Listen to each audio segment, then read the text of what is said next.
A very warm welcome to all the aspirant of library and information science. सभी विद्यार्थियों का स्वागत है जो भी लाइब्रेरी साइंस से BLIS, CLIS, MLS कर रहे हैं, कर चुके हैं, या आप में से कई सारे ऐसे स्टूडेंट हैं जो कॉम्पिटिटिव एग्जाम की तैयारी कर रहे हैं।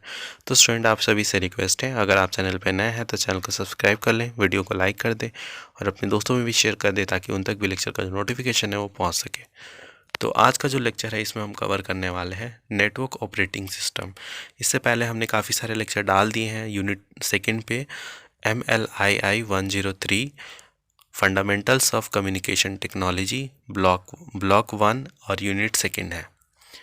तो network operating system, the network operating system is a main system software to work in a network environment. ये एक तरह से मेन ऑपरेटिंग सिस्टम है नेटवर्क में, नेटवर्क का, जो कि एक एनवायरनमेंट पे वर्क करता है, नेटवर्क एनवायरनमेंट में काम करता है। And most of the recent computer have the facility for a network connection. और ज़्यादातर जो आजकल के कंप्यूटर होते हैं उसमें एक फैसिलिटी होती है नेटवर्क कनेक्शन का। A network is a group of computer connected to each other और to a certain server so that they can share resource such as document and a printer। जैसे आप किसी ऑफिस में जाते हैं तो उसमें हर एक जो कंप्यूटर होता है एक दूसरे से जुड़ा हुआ होता है। तो और उसमें एक ही प्रिंटर होता है। कहीं से भी अगर कोई प्रिंट करता है तो उसी प्रिंटर से वो प्रिंट होके निकलता है। तो वहाँ पे नेटवर्क ऑपरेटिंग सिस्टम जो होता है वो काम कर रहा होता है। A network is a group of computer connected to, ये तो हो गया। A network can have a variety of platform. इसके अलग अलग प्लेटफॉर्म भी होते हैं। हैविंग डिफरेंट सिस्टम, उसमें डिफरेंट सिस्टम भी देखा जा सकता है। In addition to server can act as a client to another server. ये क्लाइंट मतलब की तरह एक्ट करता है अनदर सर्वर के लिए। A machine designed as a client however cannot be a server. एक मशीन जो डिज़ाइन किया जाता है क्लाइंट के लिए, वो उसको एक सर्वर नहीं बोला जा सकता। There are many operating system that can be used as NOS पे काम करता है। It also help to gain access to the internet and receive message by user using email. और ये क्या हेल्प करता है कि मतलब गेन करता है इंटरनेट के जो सर्वर जो होता है, मैसेजेस होता है ईमेल के द्वारा जो भेजा जाता है, हेल्प। और क्या करता है, connecting office to home computer, office को होम कंप्यूटर से कनेक्ट करने में भी मदद करता है। In unix based LAN environment, LAN पढ़ा होगा आपने, लोकल एरिया नेटवर्क, या वैन पढ़ा होगा, वाइड एरिया नेटवर्क, तो ये सब इसी में आते हैं। Windows XP from Microsoft is gaining popularity basically of two reason। जो XT है विंडो का, वो मतलब NT, वो पॉपुलैरिटी किस दो कारणों के वश हुआ वो यहाँ पे बताया गया है। It provide window environment and it is cheaper. वो एक विंडो एनवायरनमेंट प्रोवाइड करता है और वो बहुत ही मतलब सस्ता है। Of late it is gaining popularity over novel netware, although a free able connection to Unix, depending by developed by Microsoft in 1993। Windows NT, जो Windows NT है वो माइक्रोसॉफ्ट के द्वारा डेवलप किया गया था 1993 में। Is an operating system which provide multi user multitasking feature with graphical user interface. ये क्या प्रोवाइड करता है operating system? Multi user multitasking feature और ग्राफिकल यूज़र इंटरफेस, GUI का जो कॉन्सेप्ट है वो यहाँ पे प्रोवाइड करता है। तो ये था हमारा विंडो NT के बारे में। अब है यहाँ पे network. This product is from Novell Incorporation. Originally, no network was designed to support a network of DOS machine। जो नेटवर्क जो होता है वो डिज़ाइन किया, ओरिजिनली जो नेटवर्क जो डिज़ाइन किया गया था वो सपोर्ट करने के लिए किसको? DOS मशीन को। A recent version of NetWare allow a wide variety of operating system. हाल फिलहाल में देखा जाए तो इसने बहुत wide variety of operating system को भी सपोर्ट करना शुरू कर दिया है। On the land, that is local area network, and is extended to be the internet server. और इसको इंटरनेट सर्वर तक भी एक्सटेंड कर दिया गया है। The latest version Netware 5 support novels on IPX protocol, IPX protocol हो गया या TCP प्रोटोकॉल हो गया, IP प्रोटोकॉल हो गया, इंटरनेट प्रोटोकॉल। उसके अलावा is strong compiler of window NT, ये देखा जाए तो एक मतलब कंपाइलर है विंडो एक्स NT का। उसके बाद है यहाँ पे मशीन लेवल लैंग्वेज जनरेटर। तो इसके अंदर कौन कौन सी चीज़ें आती हैं, जैसे ट्रांसलेटर हो गया, असेंबलर हो गया, इंटरप्रेटर हो गया, कंपाइलर हो गया, डिवाइस ड्राइवर हो गया। तो ये सारे इसके अंदर आपको देखने को मिलेंगे। तो चलिए इनके बारे में भी थोड़ा थोड़ा हम जान लेते हैं क्या होते हैं। तो यहाँ पे translator is meant to translate one language to another, एक लैंग्वेज को अनदर लैंग्वेज में ट्रांसलेट करने का काम ट्रांसलेटर का होता है। So a translator is mainly related to computer language.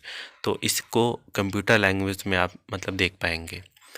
In case of computer, its hardware part only can operate when instruction are made of 0 and 1। 0 और 1 जो होता है वो क्या होता है, वो होता है यहाँ पे मशीन लैंग्वेज, बाइनरी डिजिट बोलते हैं जिसको, in machine language. But it is not that easy for human being to remember them correctly.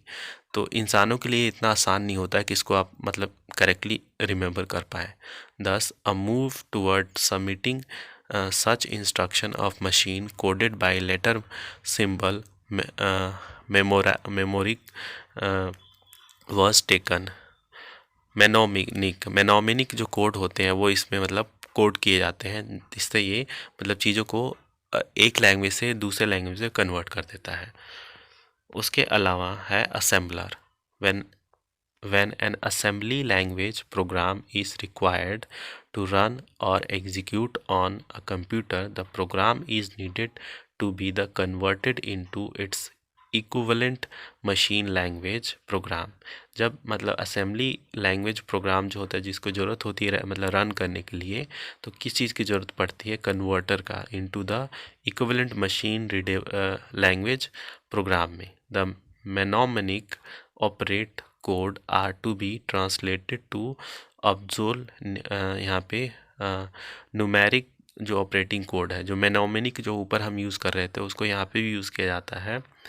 तो यहाँ पे the translator which does this conversion is known as assembler. उसी ट्रांसलेटर को जो इस कार्य को करता है उसी को हम असेंबलर बोलते हैं। As the assembling language is machine dependent, जो असेंबलिंग लैंग्वेज होती है वो मशीन पे डिपेंडेंट होती है। Assembler is also a machine dependent system program. Assembler भी एक तरह से मशीन डिपेंडेंट प्रोग्राम है जो कि must supply by the computer manufacturer, जो कि कंप्यूटर मैन्युफैक्चर के द्वारा यहाँ पे इंसर्ट किया जाता है। फिर आता है इंटरप्रेटर हाई लेवल लैंग्वेज होता है।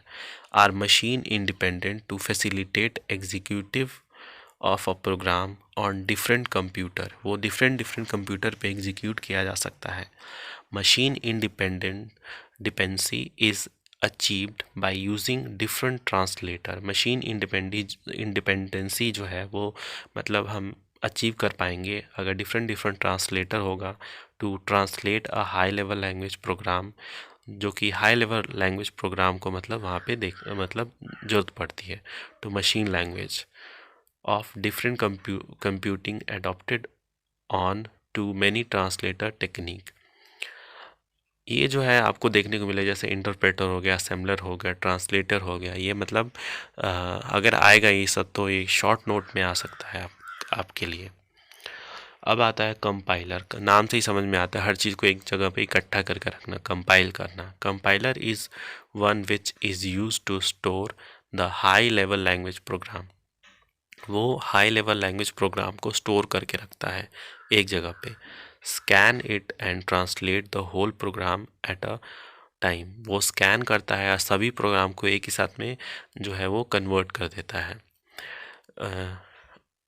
फिर इसके अलावा यहाँ पे है जो मशीन लैंग्वेज, जैसे हो गया फोटोन हो गया, C++ हो गया, कोबाल्ट हो गया, कोबोल हो गया, ये सारे इसमें कन्वर्ट किए जाते हैं। The compiler of high level language program जो है इज़ अ कॉम्प्लेक्स प्रोसेस, एक बहुत ही कॉम्प्लेक्स जटिल प्रक्रिया है। And consist of broadly 2 phase, इसमें भी 2 फेज आपको देखने को मिलेगा। Analysis phase and the synthesis phase. तो एनालिसिस फेज में क्या होता है? In the analysis phase the source program is analyse. जो सोर्स प्रोग्राम है उसी को एनालाइज किया जाता है for its lexical, synthetical and semantic structure. Semantic structure के रूप में इसको मतलब यहाँ पे एनालाइज किया जाता है। The second phase is the synthesize of the object. Object का सिंथेसाइज करना प्रोग्राम में इन द मशीन लैंग्वेज में। तो ये सब था यहाँ पे। अब लास्ट है यहाँ पे जो कि है यहाँ पे device driver.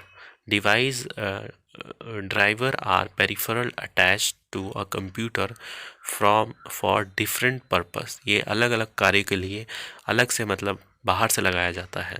For example a printer, एक प्रिंटर हो गया, is attach for producing hard copy output. तो ये हार्ड कॉपी के लिए यूज़ किया जाता है।